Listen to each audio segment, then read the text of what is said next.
ప్రచారంలో 16వ వార్డులో మిగతా ప్రాంతాలు తిరగడం జరుగుతుంది. ముఖ్యంగా నిన్నటి దినమున ఒక ఇంటికి పోయినప్పుడు బీటెక్ విద్యార్థి థర్డ్ ఇయర్ విద్యార్థి నాతో మాట్లాడడం జరిగింది. ముఖ్యంగా విద్యా దీవెన గురించి ఆ పిల్లలు చాలా సఫర్ అవుతున్నారక్క అని చెప్పడం జరిగింది. ఏమి నాయన ప్రాబ్లము అని అడిగితే, అక్క 1వ తేదీ మాకు బటన్ నొక్కారక్క, కానీ మాకు ఇంతవరకు డబ్బులు పడలేదు, కానీ కాలేజ్ వాళ్ళంతా మమ్మల్ని ఇబ్బంది పెడుతున్నారు, ఫీజులు కట్టాలి, మీరు బటన్ నొక్కారు కదా డబ్బులు ఇవ్వండి అని చెప్పే పరిస్థితుల్లో పాపం వాళ్ళు చెప్తూ ఉన్నారు.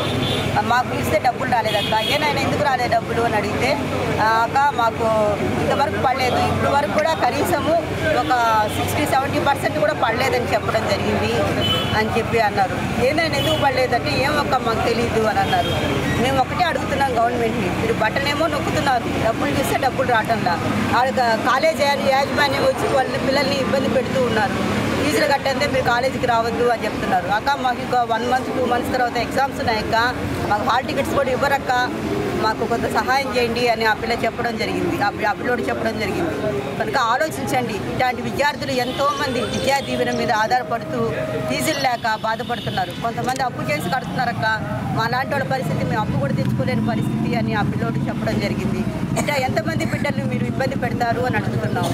వాళ్ళకి మీరు బటన్ ఏమో నొక్కుతున్నారు, కనీసము మేము ఇంత టైంలో మేము డబ్బులు వేస్తాము అని వాళ్ళకి చెప్పనన్నా చెప్తే కాలేజ్ వాళ్ళు ఇబ్బంది అన్నా పెట్టరు కదా, మీరు కనీసం మీకు ఆ బాధ్యత కూడా లేదా పిల్లల మీద అని మిమ్మల్ని అడుగుతున్నాం. అమ్మ మీ పేరెంట్స్ని బట్టి, పేరెంట్స్ అదే విద్యా దీవెన తీసుకుంటున్న బిడ్డలందరినీ బట్టి నేను చెప్తున్నాను, ఆలోచించండి.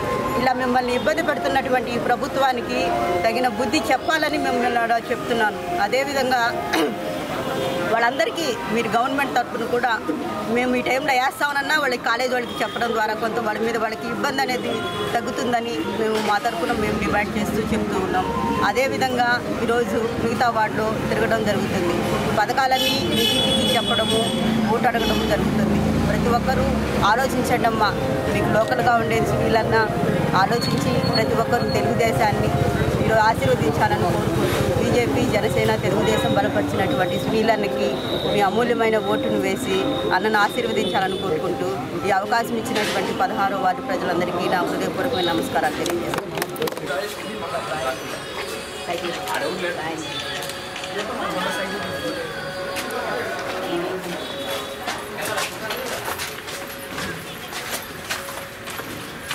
వాటిలో తర్వాత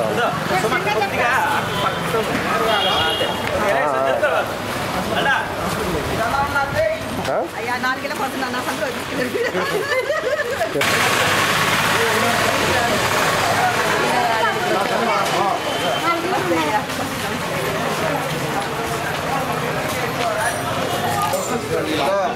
మీరు వాడు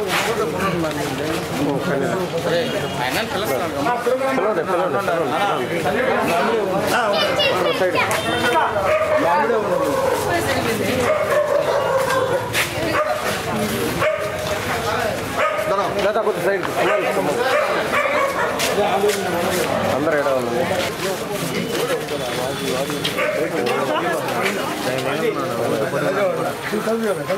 ముందర సైడ్ చేసింది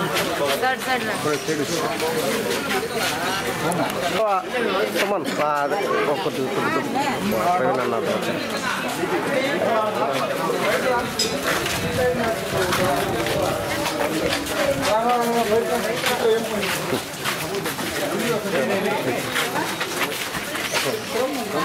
రేనన్నా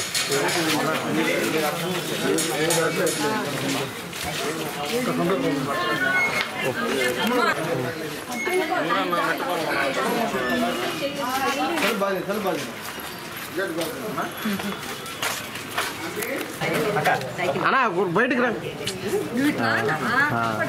వదిన వదిన ఒక్క నిమిషం ఓకే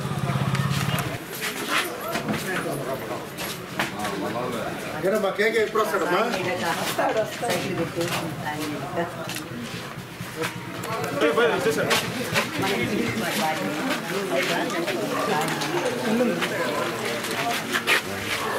పక్కనే ఉంది లోపల పెట్టుకో నేను చెప్పాను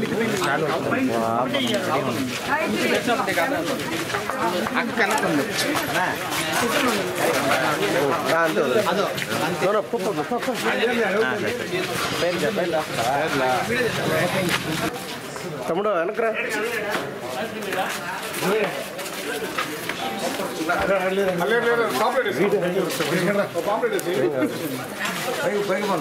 నువ్వు అద్దరు తిన్నాడు సార్ అవియాల పొడి పొద్దున పాంప్లెట్ ఇచ్చినప్పు వచ్చేసి వచ్చి ఇంకా పైన ఎట్టండి అక్క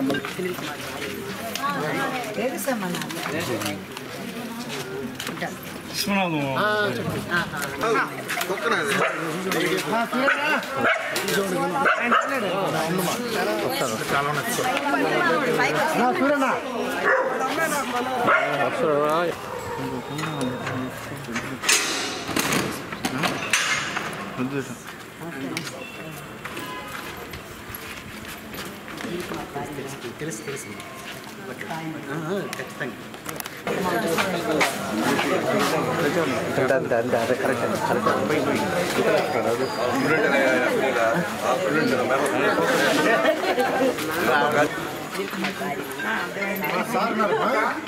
లేరంట చెన్నై చెన్నై కుర్తు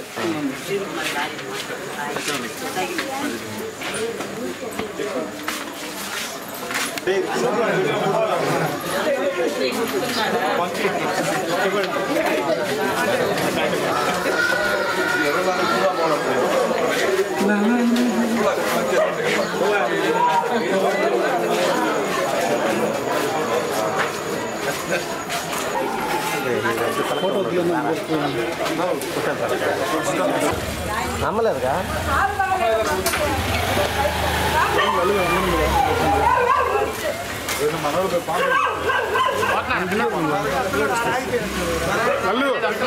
పైన పాంప్లెట్ అక్క పైన నో ప్రాబ్లం మాకు తెలియాలి కదా మీరుంటే మధ్యలో ట్రై చేస్తాను లేకపోతే కింద రా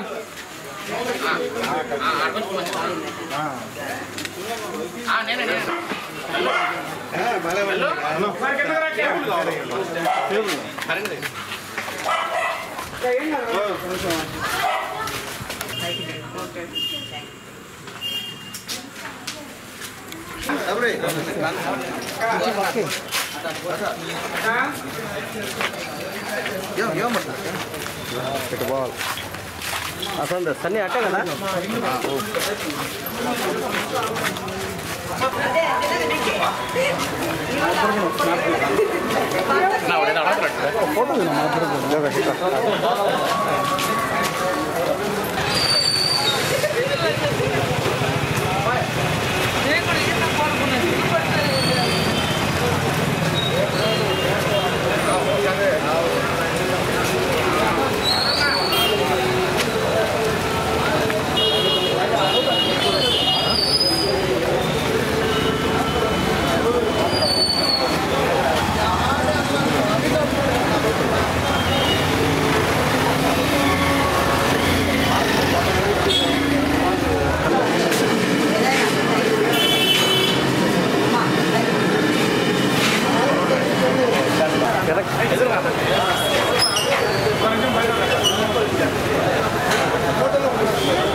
మేడం